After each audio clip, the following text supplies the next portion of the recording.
كوسكا كوبانو حي إثيوبيا aragtida aan ka qabo xooyan Itoobiya jiritaankeedu liita oo Itoobiya taariikhda la garanayo dambe cusub waxay ka mid tahay wadanada minority group ku taliya Itoobiya haday diin noqoto haday dad noqoto haday qoomiyad noqoto dawladda mililikti xayle iyo tan mangiste iyo tan malas intuba waa minority group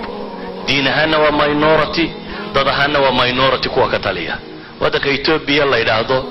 dadkiisii ugu badnaa diin iyo dadba waa inta la gumaystaabay ka mid yihiin sadaradeed minority dawlad wadankeedii ku ah umalayn maayo inay Soomaaliya sii gumaysan karayso kale iyada wadankeedii minority ku ah inay haddana Soomaaliya sii gumaysataa waa wax adag laakiin Soomaalidu dhowr shay intay ka xoroobayso inay dulligan way ku jiraysaa Soomaalidu caqiidadan qabiilkee diin iyo wadan iyo dhaqan iyo dadnimada ka xoog badan intay jirto in reer loo gaaloobo gaalkii Ingiriis reer baa loo raaco dad kale loo laayay waxay Soomaalidu xornimo doon lahayd reer baa lagu dumiyay waxay dawlad yeelatay reer baa lagu dumiyay waxa imika axmaara wada reer baa lagu wada waxa la idan caqiida taala ah reernimadu qofka Soomaaliga inay kala qaalisan tahay dawladnimada dadnimada diinta caqiidada wax walba cadawga koowaad aan warkayo mujtamaca Soomaaliyeed haysta waxa weeyaan عقيدة سقلداً أي شو هيستين عقيدة وين لقى تخلصها أو يبدأ شادد نمو يا إسلام نمو يا صومالي نمو دقنا يوينو بدلا هذه واحدة كلابات أنت المامي أنا وحويان بني آدمكو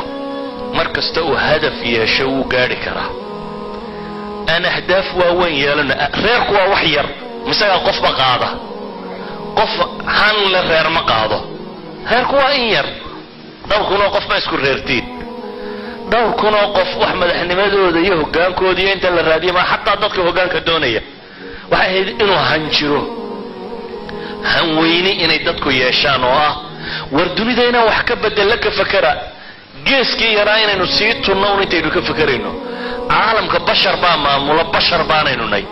إذا إنه هنكي إنه وين هذا إن الدنيا وحكب بدل لينا كفكرناه طبعا كان مدمدو جيسك جوغا وون قيبينتooda waxba tarimayso dad han la aan noqono ثالثا waxaan leeyahay diinteena aan dib ugu noqono oo islaamnimadeena qaadano رابعا waxaan leeyahay dadkana intay midoobi karaan ham midoobaan oo hal isku dayo war hadii waxaynu ku kala qaybsanay jira waxaynu wadaagnaa jiro oo ka badan waxaynu wadaagno oo badan baa jira inahaasi waxaan leeyahay hadii